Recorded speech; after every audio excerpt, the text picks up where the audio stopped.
So first let's start from learning the VLOOKUP. Okay, so the VLOOKUP function will be helpful for us to look up the values vertically. Okay, so you know what, here our work is to find the name, total and grade for the student by giving the roll number. Okay, so initially I'm going to write the syntax without giving the roll number here. Let's see how it will work. Okay, so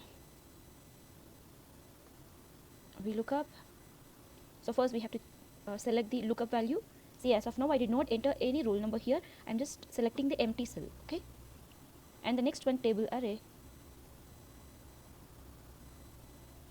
So totally we have around 9,000 data. From this we have to find these kind of things. And then next we have to select the column index number. See, column index number, it's nothing in which column the data what we need to find here, no, that's located. For example, the names is in the second column, right? So we have to count from the data entered. A, the roll number is entered, and then in the second column the names have entered, right? So 2, and then next we need a total. So it's 2, 3, 4, 5 and 6, right? Okay, 6th one. And the next we need a grade, so it's 7. See, if you are selecting more than one column number, better you go with the brace curve. Okay, you just open the brace curve and close it. So this, see why it's showing like this, we have selected the empty cell, right? So that's why it is showing like this. Now if we enter the roll number, it will show the data properly. See here, see, for just for the understanding I have copied the first roll number. You can see the complete data, the total 214 he scored, and the next one B plus grade he secured, right? Okay, and I'll give you one more tip for creating a drop down box here. You know, every time we cannot go and copy the roll number and place it here, right? So better you use a drop down thing here. It will be helpful for you. For that, first you go for data, and next you select the ribbon data validation. Okay, and next, you know, here allow any values, right? So that you select for, and then next you have to select the source. That's very important. And I need to select all the roll numbers and give okay. Now let's see. Yeah, see here, when you click, you can select any roll numbers. The data can be easily scanned. Okay, this is how the VLOOKUP will be useful. So if you have a huge number of a data, a particular data have to be selected and to be displayed, we can go with VLOOKUP. Okay, so next let's learn about the horizontal lookup, that is the HLOOKUP. Make sure the data given here have arranged in an horizontal order.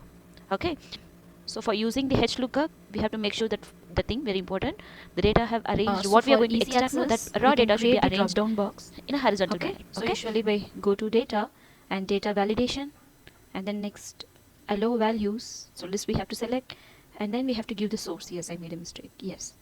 Okay, so give source values. So roll numbers, I'm going to select all the roll numbers, and next by clicking OK. Yes, see here the drop down box have created. So now let's start to write the HLOOKUP syntax. So equal HLOOKUP. So first lookup value I have to select, that's nothing but roll number. As of now the cell is empty, consider that. Okay, and next we have to select the total array of the table.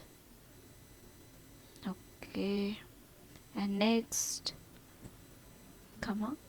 So row index, just compare this HLOOKUP with the VLOOKUP. There we have selected the column index.